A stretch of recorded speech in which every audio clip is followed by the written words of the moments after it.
evening, and thanks for tuning in. I'm Jenna Budell with the WJTS News. Police in Pike County are still on the lookout for two male suspects. State troopers say unidentified males fled on foot from police near State Road 64 in the Velpen area. The two are wanted after officials found a large amount of marijuana in a car the suspects were using. The suspects are being searched for by land and air. There is no good description of the two. Residents are encouraged to call 911 if they notice any suspicious activity or persons. 5 men, including one from Orange County, were arrested in Lawrence County on child solicitation charges. Back in December, a trooper with the Indiana State Police got word from a Lawrence County citizen that multiple adult males had allegedly solicited a 15-year-old girl to commit sexual acts with them. The police then launched several investigations with the Lawrence County Prosecutor's Office. Once the investigation was complete, police were able to arrest 58-year-old Roger Keith of Coal City, 25-year-old Thomas Pinnock of Mitchell, 35-year-old Brandon DePasquale of Bloomington, 47-year-old Travis Henry of Bloomington, and 24-year-old James Wheeler of Paoli.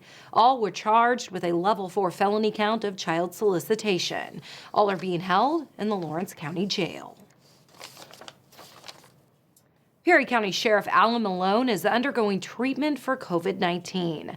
Malone was flown to a Louisville hospital after suffering complications associated with the virus. Chief Deputy Eric Dickinson will oversee the sheriff's office and Perry County Detention Center until Sheriff Malone returns. Operations will continue as normal, and COVID-19 contingency plans are in place. COVID-19 cases continue to surge throughout Dubois County. The Indiana State Department of Health reported 44 newly confirmed cases and no additional deaths on Friday. This brings the countywide total of COVID-19 cases to 5,378 and 70 deaths since the pandemic began in March. The county's 7-day rolling average for all positive tests is 24.4%.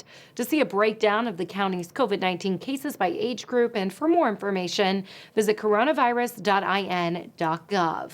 The best way to protect yourself and others around you is by practicing social distancing, washing your hands frequently with soap and water, and to mask up.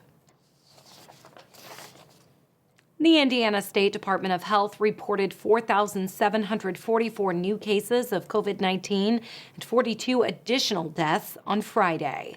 The Hoosiers state has now recorded 581,160 positive cases and 8,872 deaths since the onset of the pandemic in March. The numbers for our viewing area are as follows. Starting off in Dubois County with 5,378 cases and 70 deaths. Pike with 1,124 cases, 25 deaths. Spencer, 1,786 cases, 17 deaths. Perry County, 1,436 cases, 27 deaths. Martin reporting 688 cases and 13 deaths. Davies, 2,587 cases with 72 deaths. Orange County, 1,481 cases, 33 deaths. Knox with 3,241 cases, 39 deaths. Crawford reporting 739 cases, 9 deaths. Posey, 2,280 cases, 26 deaths. Lawrence, 3,778 cases, 75 deaths. Gibson with 3,523 cases, 56 deaths. Warwick, 6,309 cases, 90 deaths. And Vanderburgh County is reporting 18,366 cases and 212 deaths. To see a map of cases by county, head to coronavirus.in.gov. Staff and residents at Northwood Retirement Community in Jasper received their first dose of the COVID-19 vaccine last week. Walgreens was on site and helped distribute the first round of the Moderna vaccine on Monday, January 4th. The facility says those who received the shot did quite well in the days following the vaccine and had little to no side effects.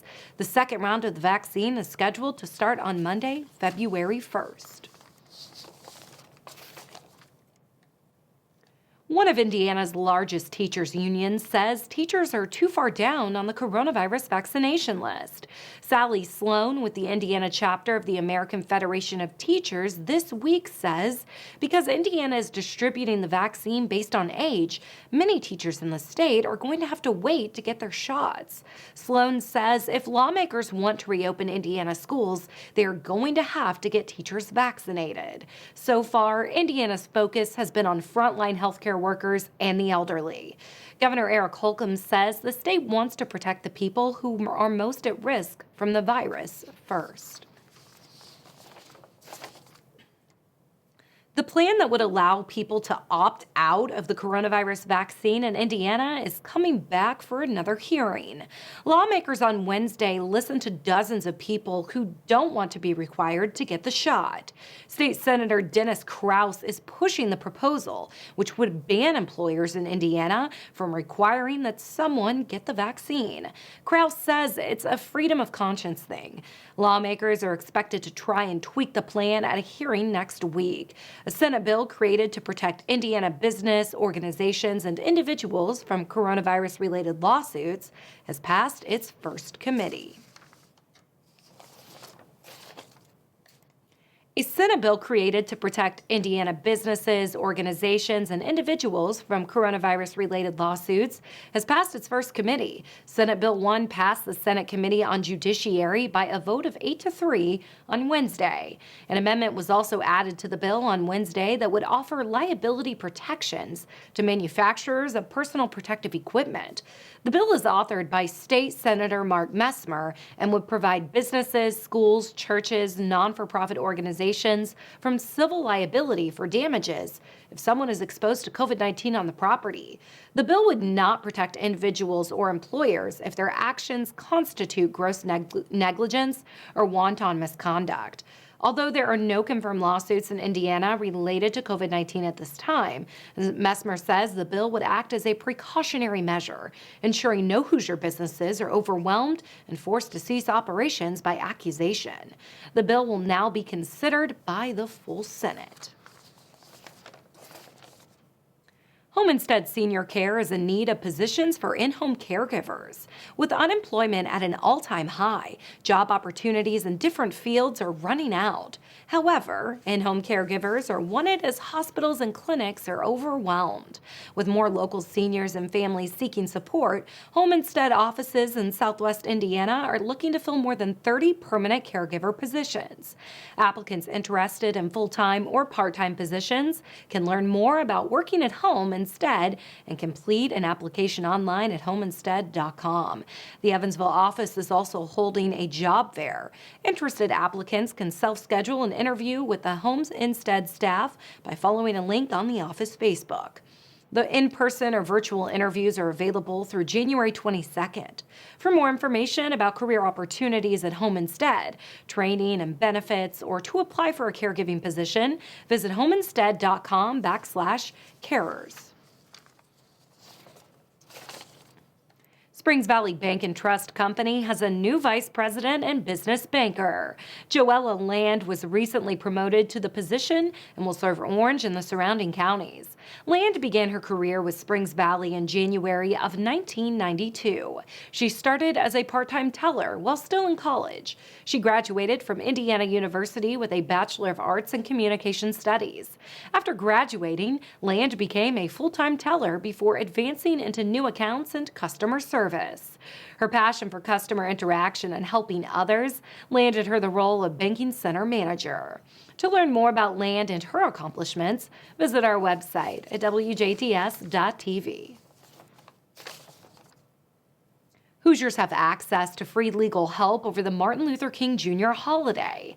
The Indiana State Bar Association's annual Talk to a Lawyer Today program takes place from 9 a.m. to 5 p.m. on Monday, January 18th.